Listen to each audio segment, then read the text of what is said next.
Hello, and welcome to an intro to Anthro with Two Humans. I'm human number one, John McCray. And I'm human number two, John Lehr. And this is the podcast where we reassess what it means to be human. And the title of this episode is Giving Thanks for Thanksgiving, or Gratitude is Not a Platitude. So, John, today we're going to be talking about the history of Thanksgiving and about what it means to be truly grateful for things. I just realized what cracks me up about your subtitles. It's What's coming that? from Bullwinkle. Oh, yeah, remember? Maybe it is. Yeah, maybe it is. Wait, was it from the Wayback Machine with Mr. Peabody? No, it was fairy tales, fractured fairy tales, or something. Fractured fairy tales, yes. Yeah, maybe that's it what is. That's what it's kicking up for me. It just hit me. Sorry about that. It had an influence on me without me even knowing it. Oh God, yeah, we were raw meat back then.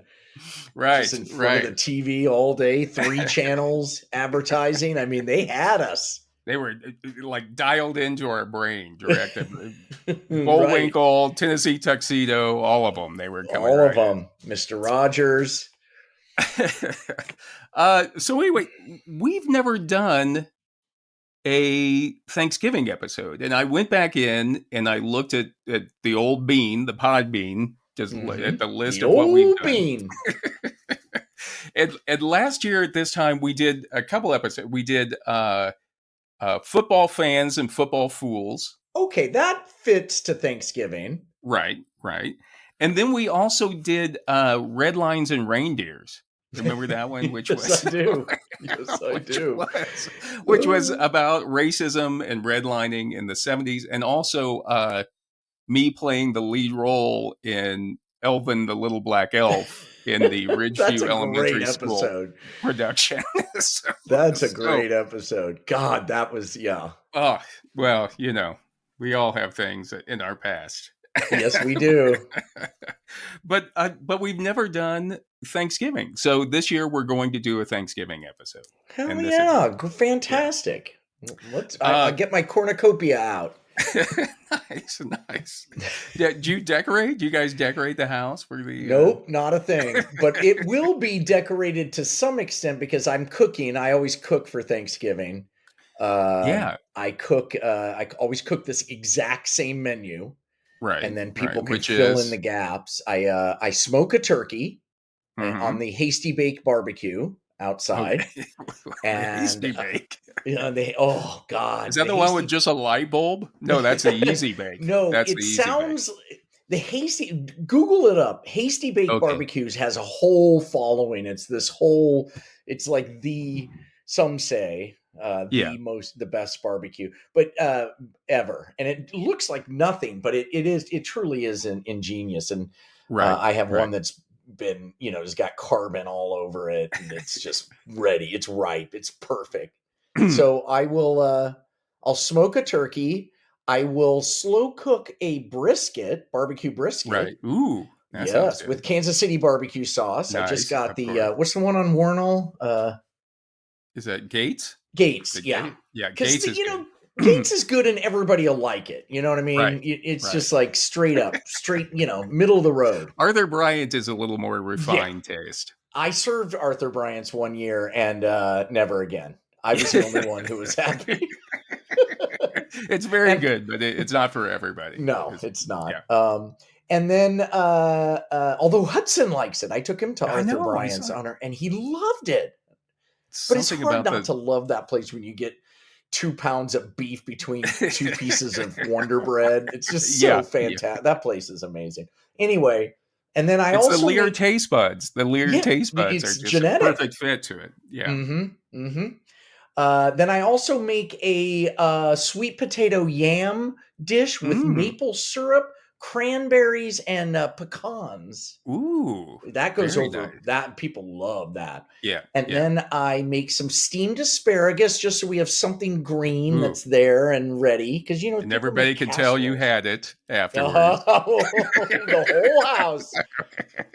That's a lot of. Yes, and then no, you have a lot of people though, right? Yeah, You well, have no, it's decreased since the pandemic. yeah, We used to have around 30 right. every year. Did you ever come? No, because it's very hard. It's like trying to get a reservation at a Yeah. Brazilian steakhouse or something. There's so many people in there, like extra You tables and Oh, you'd be at the VIP. Come on. I'd kick a couple of sponsees out for you. But then and then lastly, but not least, I make a butternut squash soup.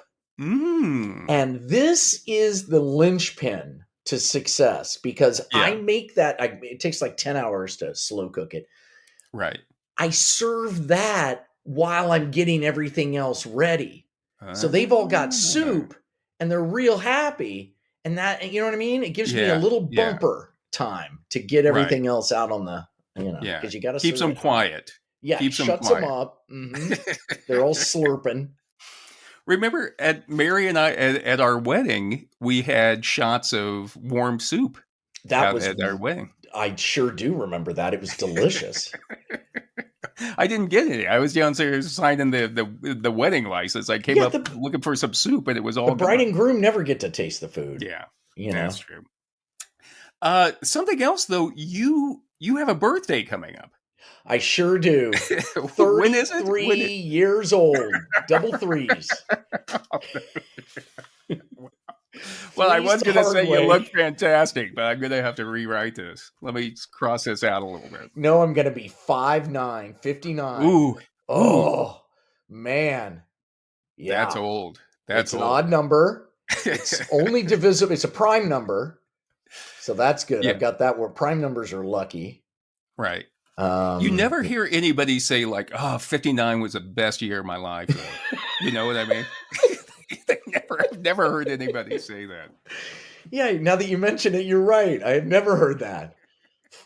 God damn it. And so I'm in for a bad year. I don't. I'm just saying. Just be prepared. Is all I'm saying. Jesus. I can't take another bad year.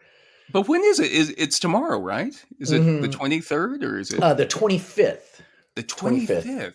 Yes, Wow. which is an interesting number because, like 9, it's only divisible by 3 numbers. 1, Really? 5, and 25. Oh yeah. And That's same right. with 9, 1, 3, and 9.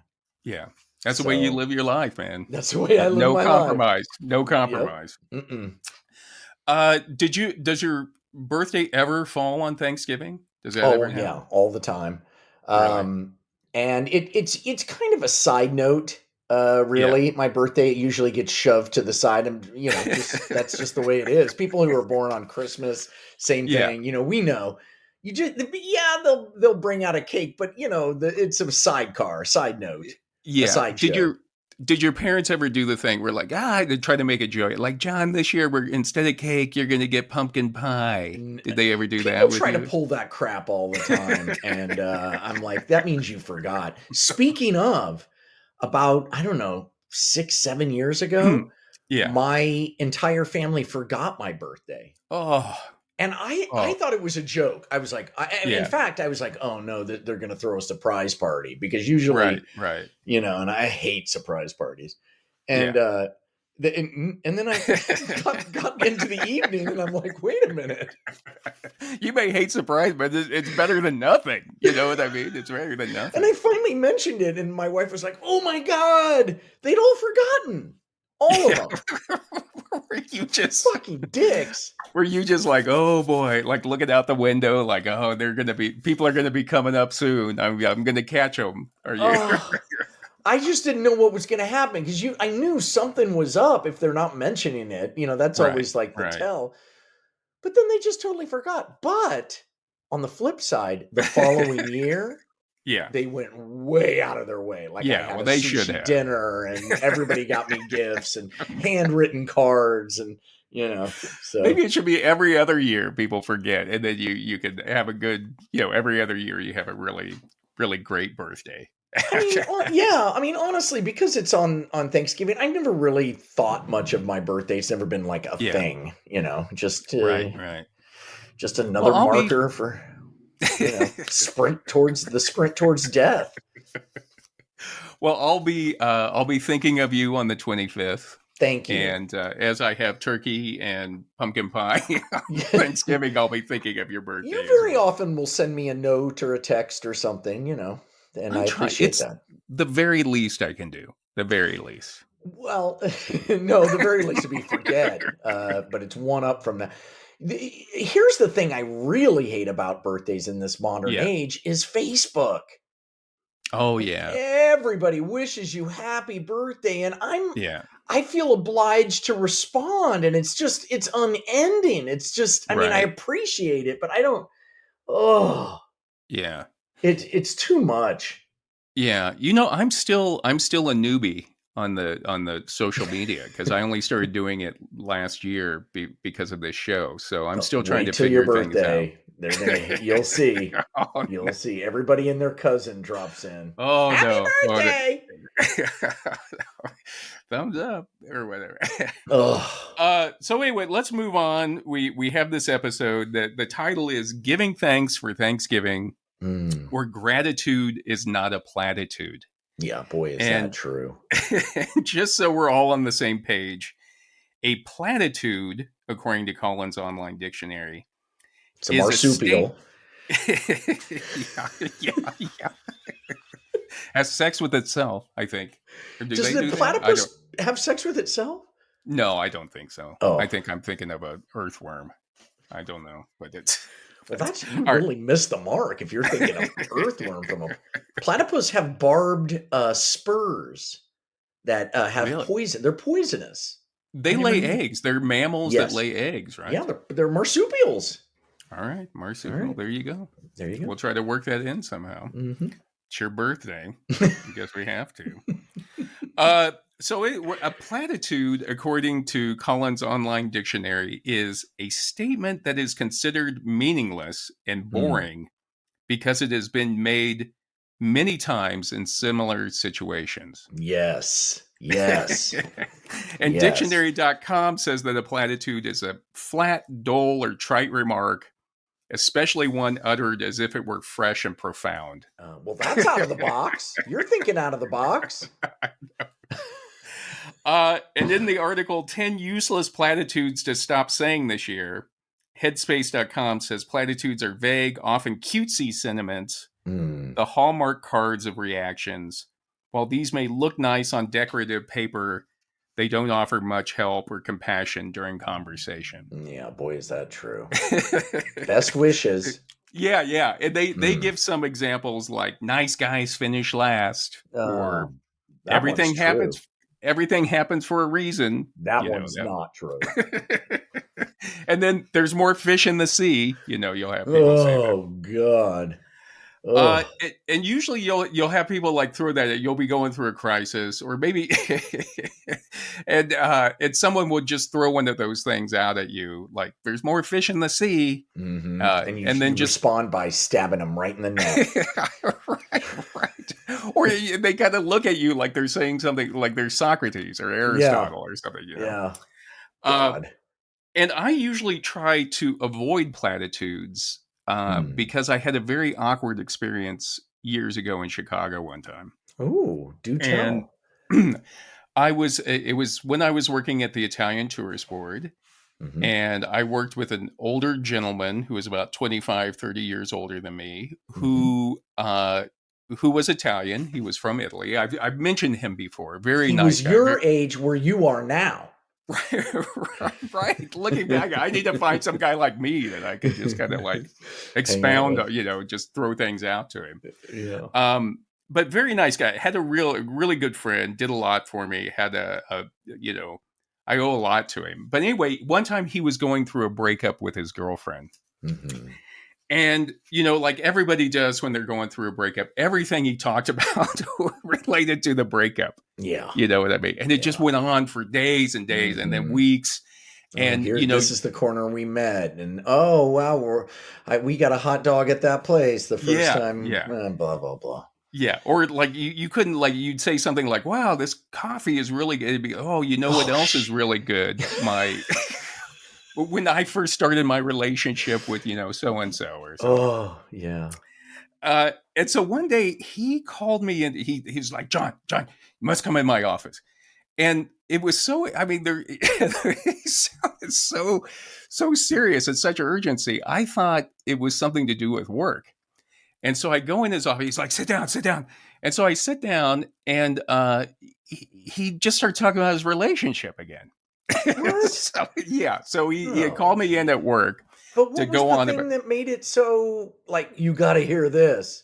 I don't know. It was no different from what he had been saying for weeks There was before no that. new news or anything. Like he didn't see her or anything.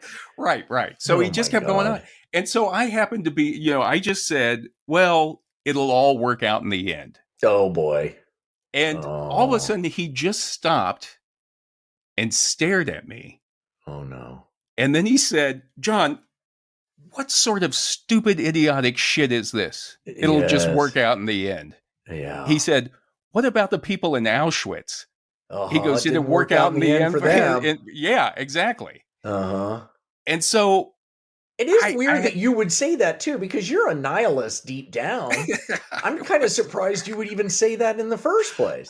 I mean, you listen to something for weeks on end, you just run out of things to say. Up. Yeah, right. Gotcha. I was just trying to acknowledge, and that's usually what people do with platitudes. Right. They just try to acknowledge. They don't really know what to say anymore, so they just try to acknowledge. But the point is, he had called me on it, like I was being lazy. You know what I mean? Mm-hmm. I was, as a friend, I should have been there. It was hard for me being a younger guy. Give me his number. I'm going to call that guy.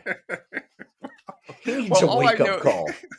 When people bring up Auschwitz, you're going to have to sit there like an asshole, oh yeah, I guess you're right. Wow, so you're comparing me to the Nazis right there. Jesus. So anyway, John, and coming from an Italian, that's I know. Look who's calling the kettle black. I know. But he had it just kind of taught me to like really be careful about using I try not to use platitudes anymore. Or at least if I do, I try to reword them so that they don't sound like platitudes.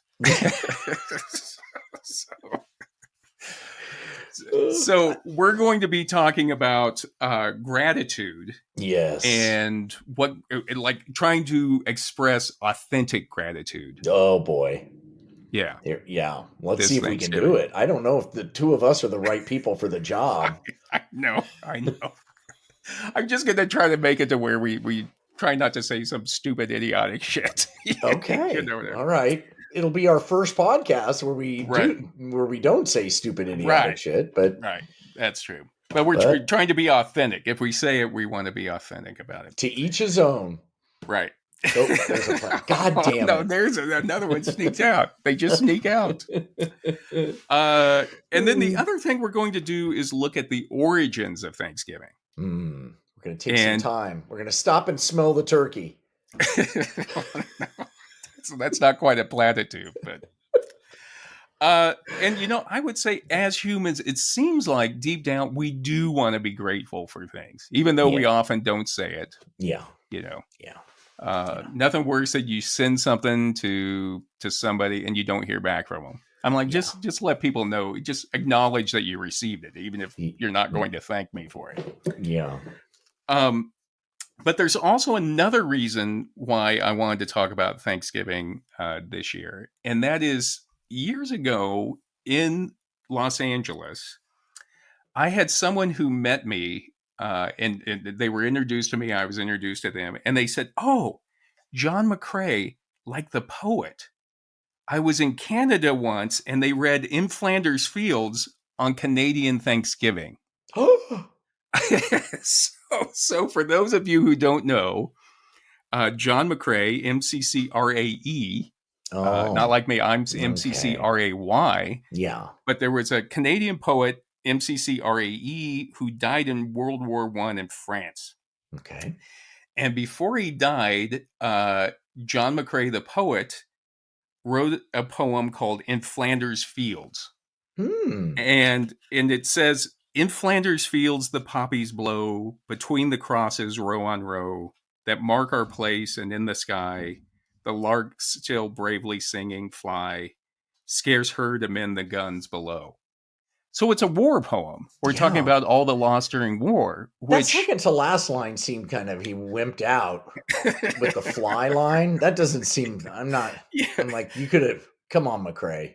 The lark's still bravely singing fly. Yeah. Yeah. I feel like, yeah. Okay. It's not a long poem, but it's something, I mean, it's about, he was in Flanders. He talks about all the death of people in Flanders.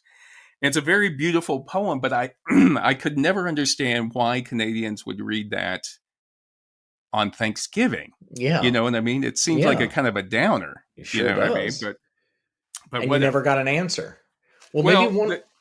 Yeah, go ahead.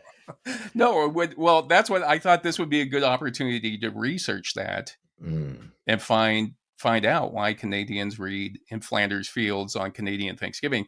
And the first thing I discovered through my research is they don't.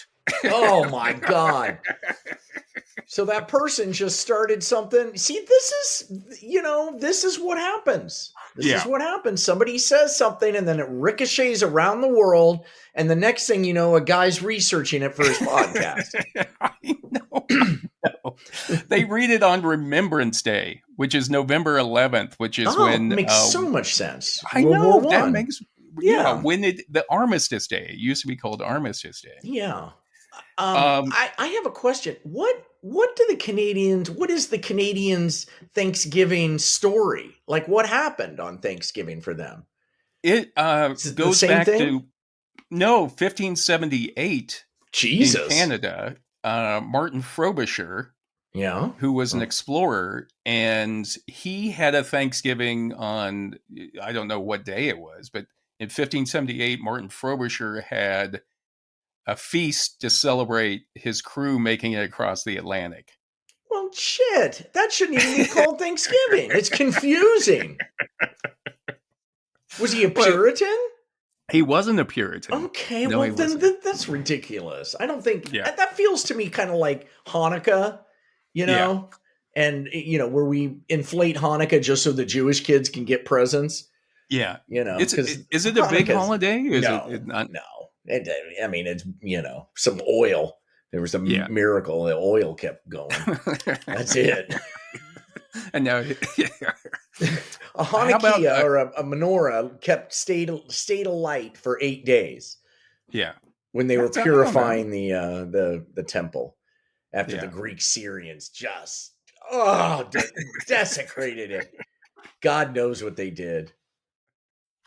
How about what is Sukkot? How do you pronounce it? Yes. Sukkot. Yes. Do you guys celebrate that? That's like a Thanksgiving, right? But I like it. Yeah, you're supposed to build a hut and eat outside. I kind of like that. It's like camping. I like it too. Like I was reading about. Yeah. It's a good one. I also think put together something out in your backyard near the pool. Go out there. I think we did do it kind of once when the kids were little. Now that I think about it. It's easy in LA because you got a lot of palm fronds. You can build that thing quick. It's like Gilligan's Island out there. You just start walking around your neighbor's yards, gathering all the palm fronds. Pretty soon you got a hut. You're done. Do you ever, as I was looking at that too, this guy named John McCray, do you ever look up other people with your name, like John Lehr? Do you ever look them up to see what they're doing? No, I don't think I have. There was once that I got a government call saying I was behind on my child support payments, and that they had put a lien on my house. That's how I found out. They put a lien on my house, and it turned out it was a guy named John Lehr who didn't pay his child support, and so I got a lien put on my house because of him. And it was really difficult to undo because we both had the same, apparently, the same last 4 digits to our Social Security. Same name, same last, or at least that's what it took a while to unwind it. I think they were just pick out a couple Lehrs and see which ones pay up, and see which one feels guilty. Yeah, fishing for guilt. Well, when I was doing this research on it, a couple John McCrays came up. There was John McCray, the poet. Yes. MCCRAE. Mm-hmm. I think I mentioned before, there's also John McCray, MCCREA, who's the lead singer of the band Cake. Yes. And I think I've talked about before when I started working at VH1, they had put John McCray on the door where I was supposed to be working. And everybody thought that was going to be John McCray from Cake. And so they were all very excited. So my first day of work, they were taking me around and they'd be like, "Oh, this is John McCray." And everybody'd get really excited, look up at me and then be like, "Oh." Just like, so to start work all the time or for a job and your first day, everyone's disappointed in seeing you. God damn it. And then there's a guy named John McCray, McCray, spelled like me, who's a Dutch country singer. Oh, let's get him on. Yeah, I don't know. He sings only in Dutch. I'll try to post some of his music. Please do. But I don't know where he got Dutch John McCray. Yeah. Well, where did he get the idea of bringing country western to the Dutch? I don't know. I mean, that's even crazier. So, all right. Well, let's move on. We've digressed enough. Lights down. House lights down. Here we go. Gratitude is not a platitude. Okay. Lights up. Spot on a chair. In their article, Gratitude and Well-Being, the Benefits of Appreciation, researchers Randy Sansone and Lori Sansone. Oh, they're not brother-sister, I bet. I don't know. I mean, that's what you always wonder when you see researchers with the same name. Are they like Donnie and Marie, or are they Sonny and Cher? You know, well, if they're Sonny and Cher, do you think they'd ever like, hey, you want to break off and just go, get a quick one in the bedroom? Like, will they, in the lab? How's your research going? I'm at a stopping point. Me too. I got the bus out front. I got the van out front. It kind of makes me want to get the other John McCrays together and all of us do some research. So it could be like, that's great. John McCray, and John McCray say in their research. That's a great idea. I like that. But in their article, Gratitude and Well-Being, the Benefits of Appreciation, Randy Sansone and Lori Sansone say that the word gratitude has a number of different meanings depending on the context. Okay. However, a practical clinical definition is as follows. Okay. Gratitude is the appreciation of what is valuable and meaningful to oneself. It is a general state of thankfulness and or appreciation. Oh, it's a place. It's a space that you can be in, a space of gratitude. Right. That's not necessarily focused on one thing. You're you're in gratitude. You're in that. I get that. Do you feel like you're a grateful person? Do you feel grateful for stuff in general? I do for like a nanosecond, and then I start belly aching, but there are times when I feel, but I don't know. I mean, I think that's probably what I was looking for in drugs and alcohol was a space of like peacefulness and feeling grateful for my place in life. But no, I listen, I'll tell you this much. I get there much more often than I used to. Well, how about you? What about you? I try to be very thankful. Again, just kind of being, I always have so much going on in my mind that it's a real struggle to be present in things because I'm always thinking about like what's coming up or what happened in the past or something. Yes. Yeah. But I'm trying to be thankful. I'm trying to be more consciously thankful for things. That's good. I get there with my kids. If I think about my kids, I feel so grateful because they're so great. And they're they're just amazing. Yeah, I would say this is the best I've ever had in my life as far as everything going on. For sure. I totally agree. But anyway, the point I'm trying to bring up is Sansone and Sansone say that the majority of empirical studies indicate that there is an association between gratitude and a sense of overall well-being. Yes, I agree with that. And they say that, the association seems logical. Experiencing gratitude, thankfulness, and appreciation tends to foster positive feelings. Yes. Which in turn contribute to one's overall sense of well-being. Yeah, I whole 100% agree. Or as the kids say, 100. Really? Yeah, that for sure. I mean, if you're grateful for what you have in life, you're content, and if you're content, you're in a space of happiness and well-being. I totally agree. Yeah, and I think sometimes people get that twisted around. They think that I have to have a lot of stuff first Right. to make me happy, and Mhm. then I'll be thankful. Yes.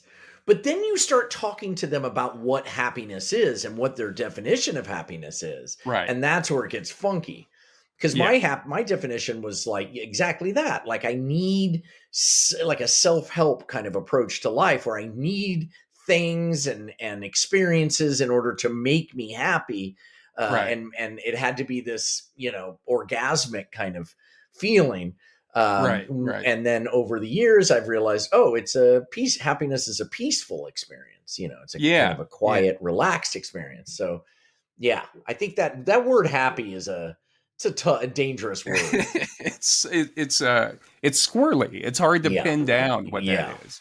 yeah. But I like what they're saying is that, like we just mentioned, it's like you start out being thankful for all the stuff around you, or that the things that are just happening in life. Mm-hmm. And then that leads to the well-being and eventually the happiness, I guess, or Yeah, because gratitude generally brings us into the moment. You're grateful for what you have right now.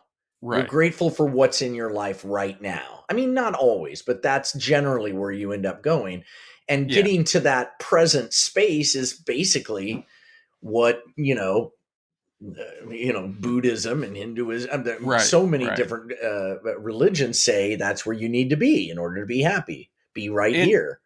And I think in Buddhism, it's all about, it's the wanting for things that make us unhappy. Yeah. It's just being in that state of want, I Yeah. think, or they probably I think they say it differently. Yeah. But part of the one that Sansone and Sansone talk about, there was a famous experiment done by Robert Emmons and Michael McCullough in 2003. And they say that Emmons and McCullough examined gratitude and well-being under 3 experimental conditions. Participants were divided into 3 groups. One group was asked to journal about negative events or hassles in their life. Okay. A second group about the things for which they were grateful. Okay. And a third group about neutral life events. Ugh. I'd get assigned into that group. I went grocery shopping. I know. I'm trying to think of how do you journal about neutral events? Oh, God. How not to spend an afternoon.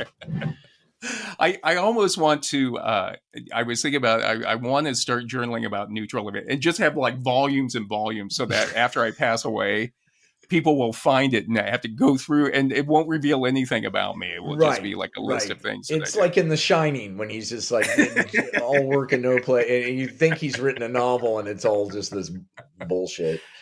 But anyway, Emmons and McCullough, they had their people, they were required to journal either daily or weekly. And what they found was that across daily the various... or weekly? How long did they make them do it? It sounds like a long time. Oh my God. And what they found across the various study conditions, the gratitude subsample consistently evidenced higher well-being in comparison with the other 2 groups. I mean, I don't need to pay a bunch of university students to get to that one. I know, but it's I think maybe in 2003 it was profound, but the idea again is that if you force yourself to see appreciation and gratitude for things, it will lead you to feeling be better. happier. Yeah. But I mean, I just feel like that's a nothing burger. That of course it does.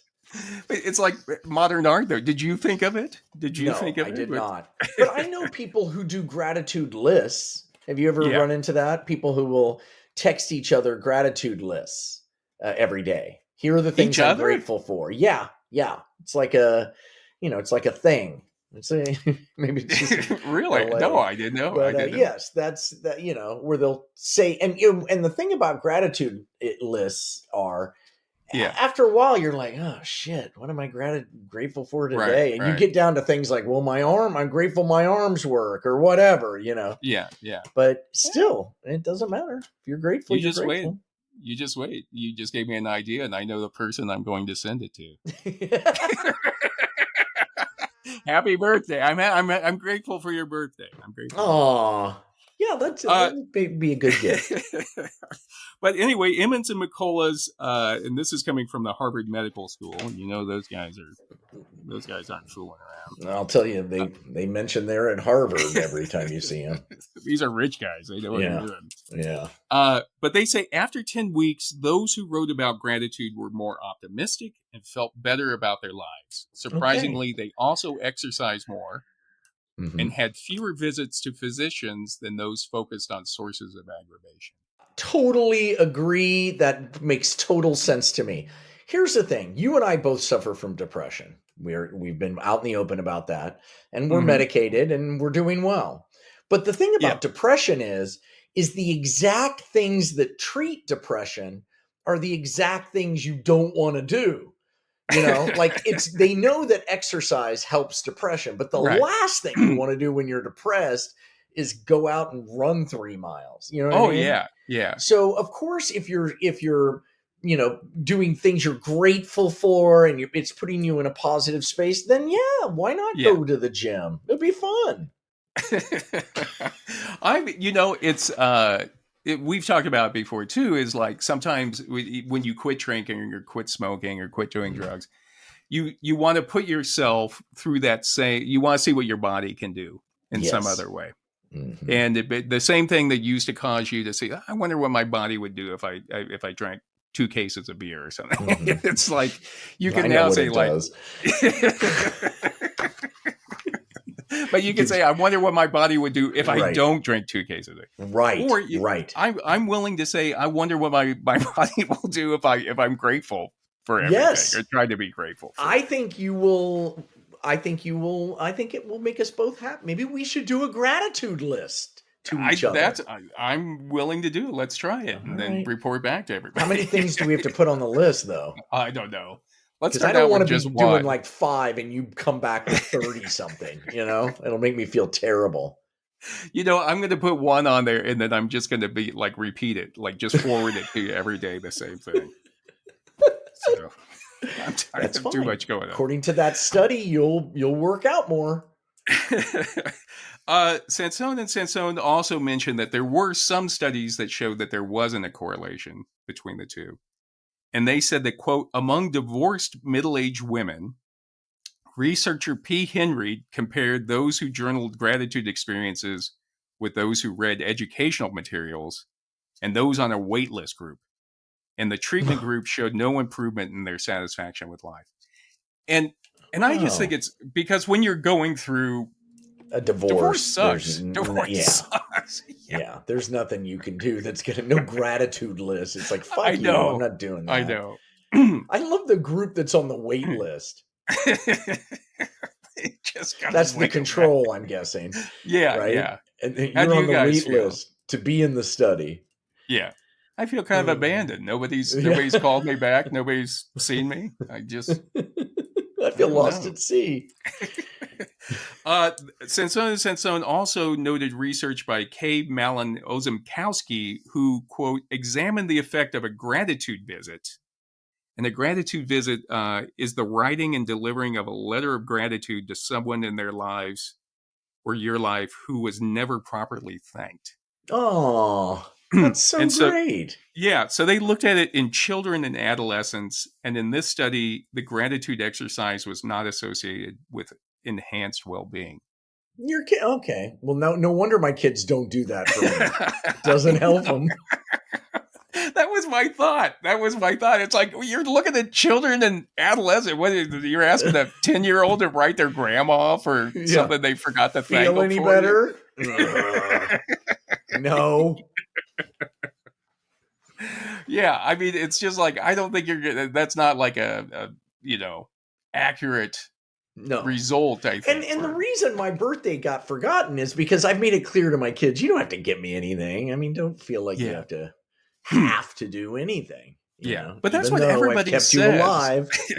Everybody says that, but they still expect something. You know, I just expected a happy birthday or go out. Let's go out to dinner. Not nothing. Well, Jesus. Well, you told us you didn't want anything. That's true. God damn it. But anyway, they also, since so and say, an existing body of research supports an association between gratitude and this overall sense of well-being, although occasional negative feelings are also evident in the literature. And they say that there are a number of potential nuances in the relationship between gratitude and well-being. And this may be like relevant just to psychotherapy, like just trying to figure out like how to treat people, like you said, with depression. Yeah. And some of the techniques they talk about to kind of help you, and coming up to Thanksgiving, I thought it might be interesting to think about some of these things.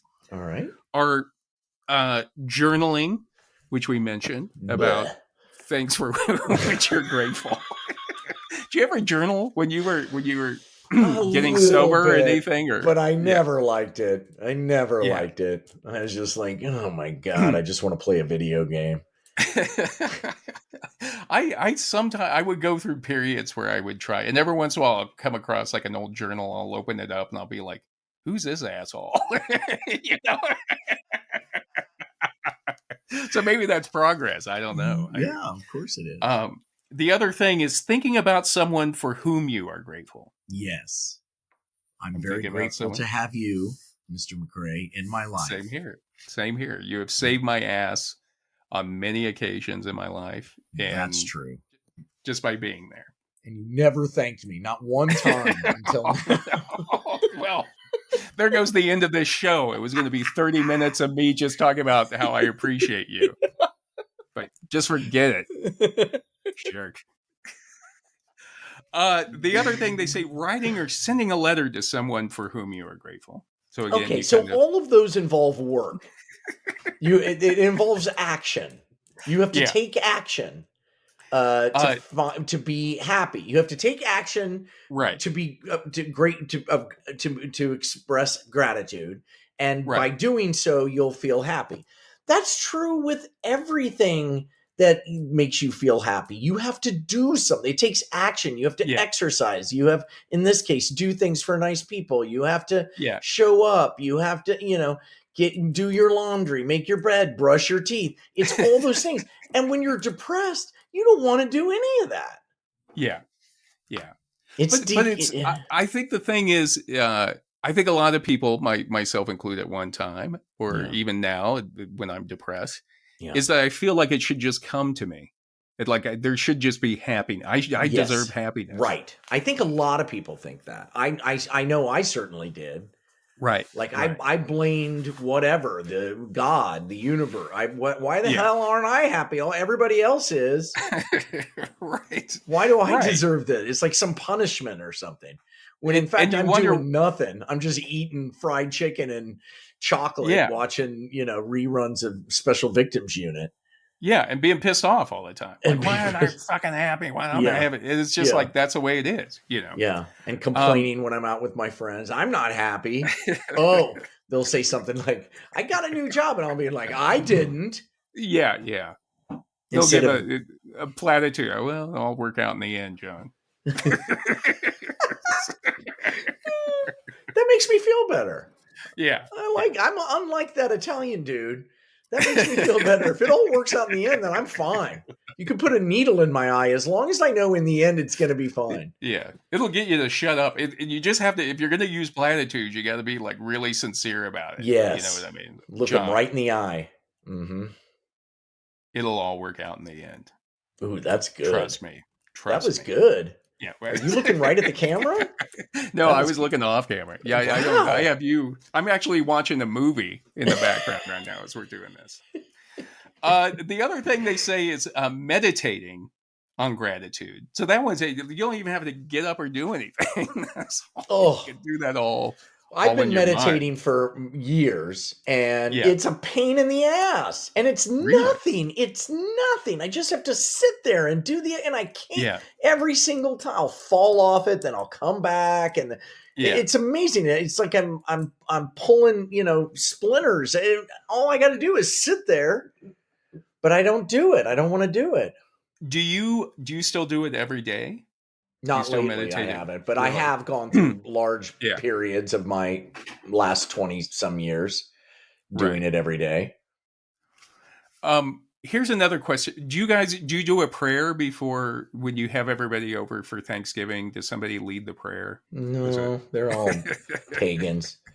No, nobody. Some people will say some stuff. There's a lot of speech makers, and that sucks. I'm just like, can you wait till the end? Because I'm trying to get the food out. Right. Right. I don't want to. Let's bring John out here to get it. Thank you so much. They bring me out, and it's just like, let me get the fucking shit. I've got my brother back there carving it. It's an operation. That's what I also don't like about Thanksgiving. Everybody comes in and hangs out in the kitchen. Leave us alone. Unless you have an apron on, get the fuck out.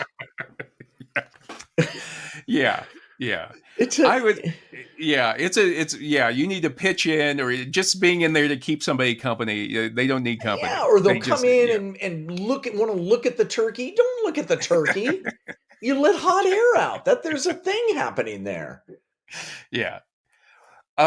I was thinking about where there's always somebody, most family events that I've been to, or there's always somebody who is like the person who gives grace. You know what I mean? That's like his job. Usually it's a him. That's nice. Of like, that's my job. But they're usually a little self-satisfied about it. Yes. Usually it's somebody that goes to church a lot. Yeah. Or maybe this is their opportunity to show the family like their personal connection to God. With the Jews, that happens at Passover. Does get like, because there's a thing called a Seder, an order of events that you're supposed to do. Right. But people will add in. And, on that note, I found this reading. It's like, oh, man. Email it to us. Yeah. We're hungry here. Yeah. There's people who will like really, that's like the one time a year when they can really perform for the family of like, this is my look at me, dear Lord, Oh, God. So we don't get that, but I would love that. Yeah.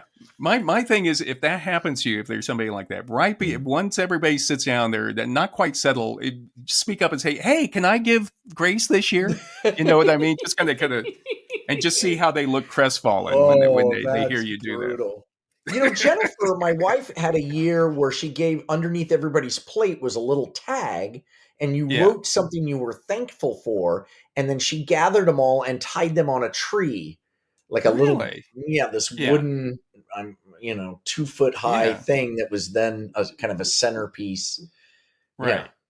Yeah. Since some should know about that. That's pretty good. Well, they were too busy getting it on in the lecture room. All right, John. So now we have a little bit better understanding about how we can be authentically thankful, or more mindfully thankful this year. Yeah. We'll look at the actual holiday of Thanksgiving. Okay, here we go. And as many of our listeners know, the history of Thanksgiving usually includes the Pilgrims. Yeah, we're talking about American Thanksgiving, right? Now, American, not the Canadian. That's a whole different thing. Martin Frobisher. They were on also some little island, just one island off the coast of Australia, that celebrates American Thanksgiving too. Because something like back in the 1890s, there was like an American businessman that owned everything there. He celebrated. So now they still, this one little island still celebrates American Thanksgiving in Australia. But in her article, The Making of the Domestic Occasion, The History of Thanksgiving in the United States, Elizabeth Pleck says, the story begins with the Pilgrims, who held a feast for themselves and their Wampanoag neighbors in October 1621. Mm-hmm. In the book Thanksgiving, the Biography of an American History, James Baker says that despite disagreements over details, such as whether the Pilgrims or the Wampanoag Indians deserved the greater honor for the event, or if Turkey was even on the original bill of fare. Yeah. The universal consensus is that the mythical Plymouth was the historical birth of the American Thanksgiving holiday. Okay. Now who was that guy? James Baker? James, not the James Baker. Yeah, is he the? Oh, okay. not former. Who was it? Secretary of State or something? Yeah, he was also chief of staff at some point. Anyway, yes. Okay, not that James Baker. Different James Baker. Okay. And so the story of Thanksgiving goes something like this. Baker says. Mm-hmm. In the autumn of 1620, a tiny crowded ship called the Mayflower left Plymouth, England. On board were 102 passengers, a mixed company of pious separatists and profane strangers thrown together by fate on a perilous journey to find new homes in British North America. And Glenn Cheney, in his book, Thanksgiving, the Pilgrims' First Year in America, says in the early 17th century, Catholics were at odds with those of the Church of England, and the Church of England were at odds with Protestant dissenters, i.e. the Puritans. Yes. The Puritans had to get the fuck out. Right. So anyway, the Puritans were the ones who, Cheney says, they didn't believe in, they wanted to purify the Church of England. Ugh, they sound like a drag, don't they? No, they really do. They sound the same as those mothers who wanted to ban heavy metal music. Oh, yeah. It's just like, man. Yeah. And the thing is, they wanted to get rid of the showy ceremonies, clerical vestments, and the remnants of papism or Catholicism. They didn't even want Christmas to be a celebration, right? They wanted it to be a pious event. Right. You know. They didn't celebrate saints or celebrate saints' days. Ugh. They didn't sing prescribed hymns, recite creeds, or chant prefabricated prayers. Okay, that's fine. They didn't kneel to pray unless they felt like it. And they thought it repugnant for a groom to give a bride a ring. What? Why? Too pagan? It's idolatrous or something. And then they considered the celebration of Christmas and Easter idolatrous. Yes. And the only holy days they celebrated were the Sabbath. And then periodically they would have days of humiliation and fasting and a day of thanksgiving and praise. God, what a boring group of people. I know. I'd run as far away as possible from the Puritans. Right. God, they cannot shut up about Christmas and Easter not being worth celebrating. Yeah. It just everything. No, you shouldn't do that. I wouldn't do that St. Patty's Day. Don't be. I wouldn't get your wife that. You know. Yeah. Oh, you got her a ring? Okay. Oh no. Yeah. And then in the Legacy of Thanksgiving, the author Noah Fable says that the Puritans saw the hand of God in every event in life, both blessings and difficulties. Okay. And Cheney says that the separatists could not accept any authority standing between them and their God. So that's what put them into conflict with the Church of England and with the King of England, because the head of the Church of England is the king or the monarch. Right. And so what they were saying is like, no, we don't want to. There shouldn't be anybody between us. We're not going to take any authority, and so that's why they started being persecuted by the church, by the British government. Got it. And so what they did is, first of all, and so Puritans tried to change the Church of England from within the church, and then the separatists said, we should just go off and start our own church. Yeah. Okay. And so the first thing they did is they went to the Netherlands for 12 years. What? Why there? Yeah, just because they thought, well, the Dutch, they're kind of open-minded, about things. True. And so they went, for all the coffee houses, man. You can do anything over there. Jesus. Ironic that they wanted a country with less rules in order to carry on their religion full of rules. Right, exactly. Like, hey, you're persecuting us by not allowing us to put so many rules on, so therefore we have to go off by ourselves. We're being oppressed by the lack of rules. You know what I mean? So anyway, so they went over to Holland, but even then they weren't happy. You know what I mean? They still weren't happy. I don't think they were happy very often. So in 1620, they decided to come to America. And apparently they first wanted to go to New Amsterdam, which is where New York was. Mm-hmm. But it was like a 66-day voyage in the Mayflower with 122 people or 102 people. 66 days. Oh my God. I know. So they were originally going to New Amsterdam, and then apparently, like at some point, they just made it to Cape Cod, and we're like, "Fuck it, stuff." Yeah, we're getting out. Everybody out. But we're not. Everybody, this is close enough. This is close enough. Yeah.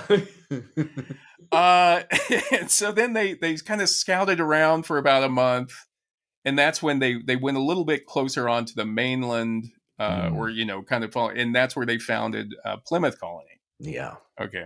Mm-hmm. And apparently the first winter, the winter of 1620, just sucked. Yeah. Just sucked. Yeah. And apparently like half of them died of starvation and cold.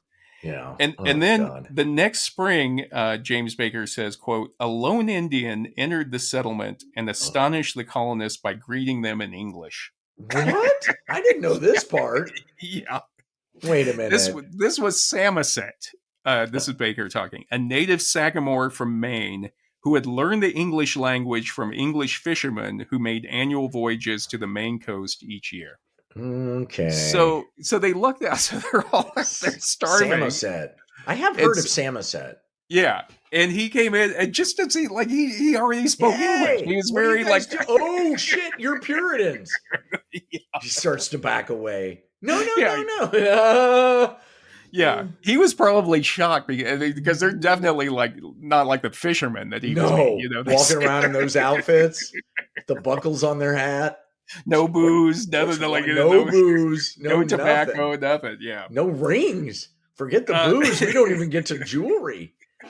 Yeah, it's probably shocking. It's like going up when you go up to somebody else's campsite expecting them to be kind of cool, and then you get up there like, oh god, we got to get out of here. So on March 22nd, 1621, Samoset introduced them to another native man named Squanto, who had once lived at the same site as their Plymouth settlement. Meaning it was his house. Right. He was like, what are you doing in my here?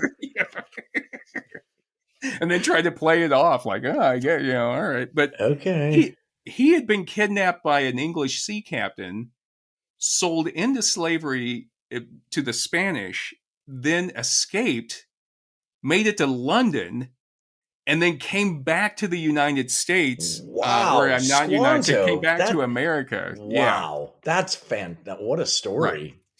And he too spoke English.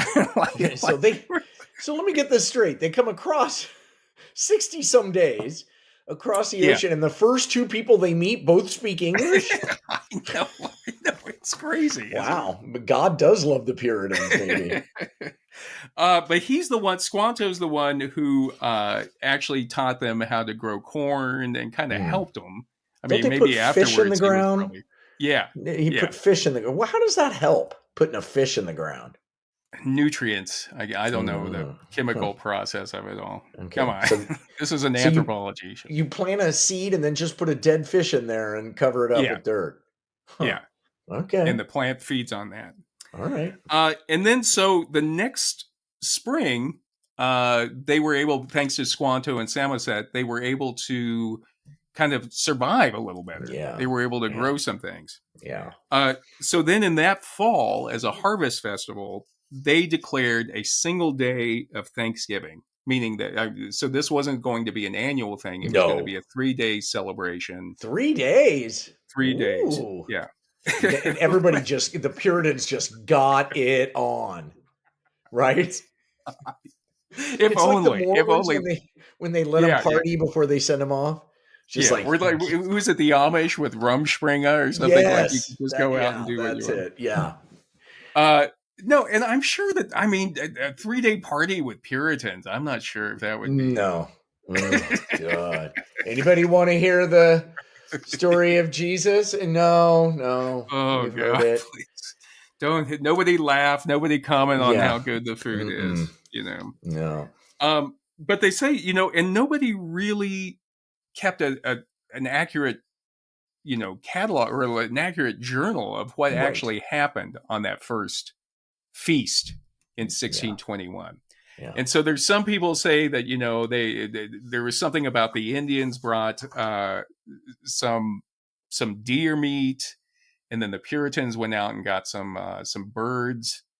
But the idea was this myth of the first feast in 1621 was supposed to be this idyllic banquet between Indians and Puritans, all about brotherhood and peace. Right. Right. Now, hard to believe that they would have turkey, because wild turkey's hard to kill. Those are smart birds. Seriously, they're hard to kill. They're hard to hunt. Turkeys. The turkeys are one of the first animals that were domesticated by Native Americans. Really? And they'll actually make blankets out of turkey feathers, which you'll find at certain sites. It sounds itchy. But the point I'm trying to make is that's the myth, and I'm sure that it was a little bit more complicated than what the myth was. Yes. And you can imagine the relationship between the Puritans and I'm sure that the Indians probably just gave they gave the Puritan almost like you give a hobo something thinking that they're going to move on. Yeah, I feel bad for your kids, even though you're on my front lawn here. Yeah. And by the way, put a fish in when you put the seed in later. But yeah, it's like I'm sure it is like, wait a second, they're not leaving. You know what I mean? They're still here. They're still here. Yeah, coming back the next year. Oh, God. Yeah. And so Noah Fable says that, quote, the narrative of settlers and Native Americans sharing a meal in harmony has served to whitewash the history of oppression, displacement, and violence that followed that first contact. Mm-hmm. And he says the history of Thanksgiving in its commercialized version often omits or minimizes the tensions and conflicts that arose in the decades after that first feast. And Fable notes that this is why many Native Americans will have promoted a national day of mourning that is celebrated on the same day as Thanksgiving. So I see. Yeah. Yeah. So again, it's it's the myth. I guess I don't know, but the reality of it all was a little bit more, I don't know, complex, I guess I would say. Yes, which seems to be the case with most myths. Right. The reality of the myth, not quite the same. And Fable wasn't 3 stories tall. Right. Yeah. Right. That one always got me. It's like, bullshit. You hear about that. Abe the Blue Ox. Yeah, then he brings out a blue ox. Okay. I'd hear that in school, and I'd just be sitting up the front of the class doing that, like in Spinal with your thumb Tap. down. Bullshit. But Fable states that maybe it's time we start recognizing the complexity of the Thanksgiving story instead of blindly embracing the commercialized version of the holiday. Perhaps it's time to reflect on what it really means to be grateful. Is it possible to celebrate a Thanksgiving that honors both the achievements of the settlers and the tragedies of the native peoples? Can we use this holiday as an opportunity to learn from history rather than repeating simplified narratives? And I think that's a great sentiment myself. No, the answer is yes, it's a great sentiment, but it's impossible. And the reason it's impossible is 2 things. You've got what's the drug in turkey that makes you tired? Tryptophan, I think. Yes. And you've got football. Those 2 things will interrupt. But no, all kidding aside, I at Thanksgivings I've been to that people will talk about how thankful they are. I mean, there's some authentic sharing of stuff that happens at the table. I think the spirit is still there.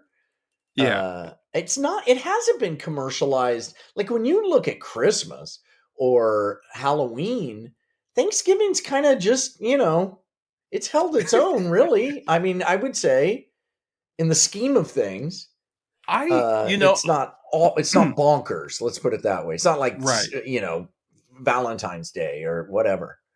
Yeah. And I've always thought, and mind you, this is naive. I don't know if I would say naive, but I mean, when I did the research for this episode, it gave me a lot more understanding of Thanksgiving. But I always liked Yeah. Thanksgiving because I felt like you could be any religion, even though it's going Yes. back to, I mean, the mythologized version of it goes back to the Puritans, but you Yes. could be any religion and celebrate Thanksgiving. Like it's Yeah. one of the few religion or holidays that we have where it's like everybody could celebrate it. Yes. And your table is often open. Right. If you know of a Thanksgiving orphan, they'll Right. be Right. invited. Or like That's the way our house Friendsgiving. always operated. Friendsgiving, they talk about that. Yeah, friend. Yeah. Hmm. Oh, I got So now we get fucked to up at a Friendsgiving. oh, really? Back when I was, oh my God, yes. It was just, I just had a Now it's a flash of former it. Friendsgiving. It was, oh, cocaine was involved. It was just, Oh it went off the rails. yeah. It was not good. So how did we get to Thanksgiving being a national holiday? And Hmm. Elizabeth Pleck says that throughout the 1700s and early 1800s, Thanksgiving was mostly a regional holiday in New England and some of the Atlantic middle states, but usually it was just in New Oh, England. And as oh, late as did the not know that. 1800s, many people in the South still call or thought of Thanksgiving as being a Yankee day. Uh-huh. Yeah. Well, that makes And sense. yeah. And what because they were going back to Plymouth, the Plymouth colony. You know Right. what I mean? It All was those like a blue bloods regional. who, Yeah. even now, people who can trace, we can trace them back to the Puritans. You're just Right. like, oh, Right. Jesus. And Plex says that what people would normally do on Thanksgiving in the 17 and 1800s is they would they'd go to church in the morning, and then they'd come home and they'd Hmm. have a meal in the afternoon. And a lot of the like Mm-hmm. poorer people they didn't even have a table, in their house. They had like a Right. little tiny Right. table, so it wasn't this big Right. fancy feast for a lot of people unless you were wealthy Right. at the time. Right. So but the thing is, the Couldn't you idea take? was that you would be thankful for the bounty which you had been given, Mm-hmm. you know. Yeah. And And that's why you then throw an extra stick of butter in every meal. Any dish that requires butter, double it on Thanksgiving. Trust me. just get that fat. Just get people that love that fat. Just get it in there. Yeah, everybody, this is delicious. What did you do? I threw an extra stick of butter in there, is what I did. It's only butter. It's butter with breadcrumbs thrown in it. And then in the mid 1840s, a woman named Sarah Josepha Hale, who was the editor of Godey's magazine, which was a national woman's magazine at the time, but she began Goaties. campaigning for a great American festival of Thanksgiving. Okay, so this is in the Oh, 1840s. So she's like writing letters to people. just to, wow. She yeah, just yeah. really wanted that. Well, she's right. It's a good idea. Right, right. And she said that having Thanksgiving established the importance of the gratified hospitality, the obliging civility, and Mm. unaffected happiness of the American family. And so she said that the Oh, nostalgia of and this was in the 1840s, but she was looking back to the good old days in the 1840s. But she said nostalgia at Thanksgiving was a yearning for a simpler, more virtuous, more public spirited, and wholesome past located in the countryside, not the city. And I think hmm. that's kind of like how we look at it now. Like we always like, oh, you're going home for Thanksgiving, or like you think about the Mm-hmm. old mashed potatoes and yams. I mean, all this stuff that Mm-hmm. you normally would Mm-hmm. never eat, but it's trying to go Right. back to this simpler time, or this My daughter past. is not coming. She's not coming home for Thanksgiving. She's going to do a Friendsgiving at college. Really? And she said she's really going to miss my soup. She loved the butternut squash soup. She can make it, or you should freeze it. Use some of those like containers, icing out to you, and send her And send them some back. soup. That's a good Yeah. idea. I should. And Plex says that Hale hoped that a unifying holiday would help avert the prospect of a civil war. which Mm. which obviously it was the Didn't hope, help. but it didn't work. Yeah. Yeah. But there were a few days of national Thanksgiving that were declared by both sides in the Civil War. So James Burke says that the first national day of Thanksgiving was declared by the Confederacy on Sunday, July 28th, 1861, after the Battle of Bull Run. And then the July. Union, after their first win. yeah, win. Okay. And then the Union declared a national Thanksgiving in April 13th, 1862, after the victories of Forts Henry, Donelson, and Shiloh. Okay. And then so the it's Confederacy all about their battles. yeah. So that's the Thanksgiving that was happening. That's it. Thank God it wasn't me killed out there. And both sides were declaring them, saying like, "Thank you, God, for for favoring us," or whatever. But it was on both sides. You know what I mean? That's what I. Yeah. And then in 1863, the Union had two national days of Thanksgiving on August 6th for the victory at Gettysburg. And then on the last day of Thursday was what we now consider Thanksgiving. And Abraham Lincoln in 1863 issued a proclamation declaring that the last Thursday in November would be a national day of Thanksgiving for us. Why Thursday? Such an odd thing. Well, isn't it? Here's what I read. One theory is, and this is how awful it was for women at the time, is they thought if we had it on Thursday, it would give women enough time to have a big feast on Thursday and still have enough time to get ready for a feast on Sunday. Oh my God.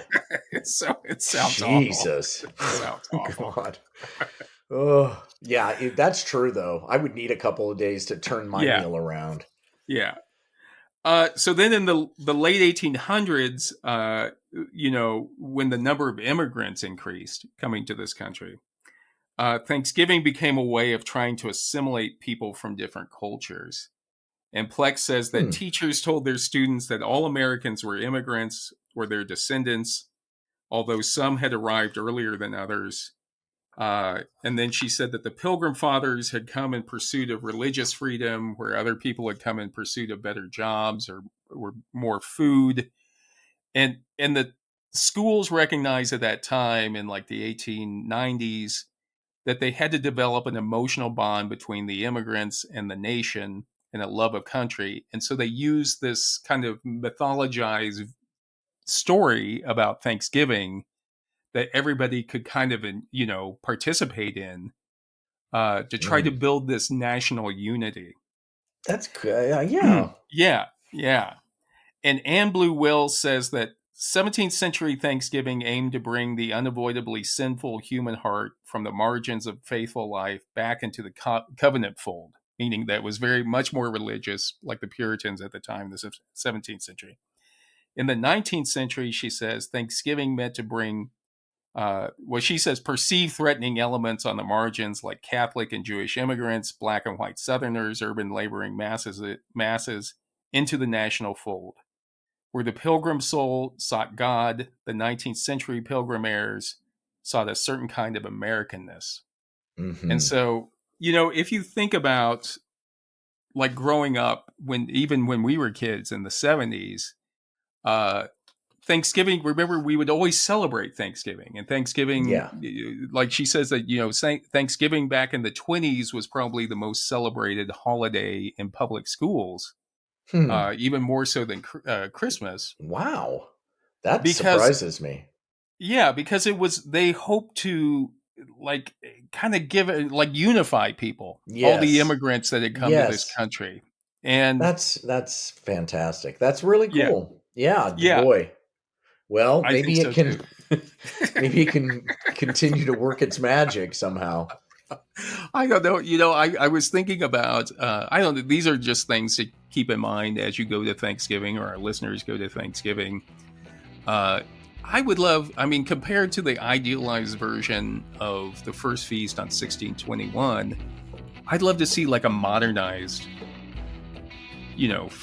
modernized feast being like a Norman Rockefeller or not, or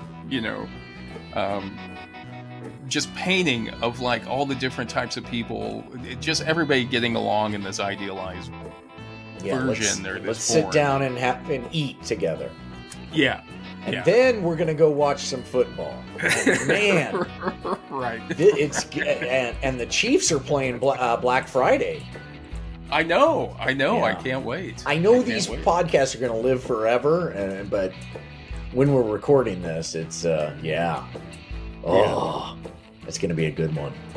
All right, John. So I don't know. Wrapping up, I would just say, by the way, today is the 60th anniversary of my mom shooting my brother's toes off. Oh my God!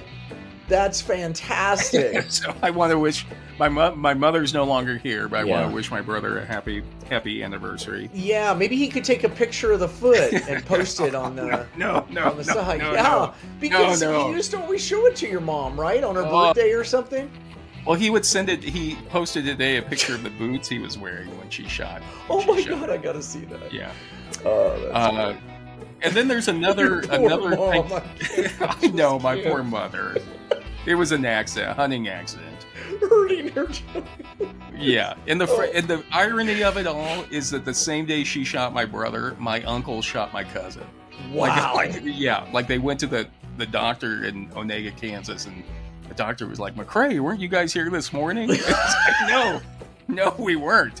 So, but my favorite Thanksgiving story with my brothers is one time I was like 12, and my brothers are much older than me.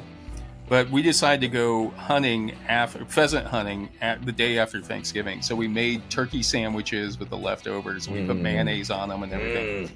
And we drove out near Fort Riley, Kansas to go pheasant hunting. And we got out to work the field, and we threw those sandwiches on the dashboard, and it started to heat up a little bit in there. So then we got back in the car, after hunting, and we ate our sandwiches, and we started to drive home, and I just remember something was feeling funny in my stomach. Oh no.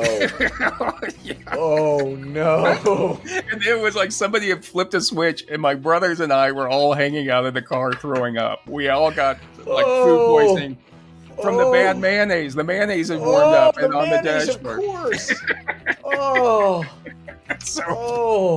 Just heaving out the window. But anyway. God, there's nothing worse than bad mayo. Damn. And that's not Miracle Whip either. That's real mayo. Real mayonnaise, probably something, yeah. Yeah. Well, I'm glad you three survived. This is Human number 2, signing off. And this is Human number 1, John McCray. I'm very thankful to all of our listeners for joining us. I appreciate you guys. Yeah. And it's just nice to know that we're not alone. Happy Thanksgiving. Yeah. Everybody, happy Thanksgiving. Enjoy it. We will talk to you after the holiday. No platitudes. I love you guys. John, have a great Thanksgiving and a happy birthday. Thank Talk to you guys later. Bye. Bye.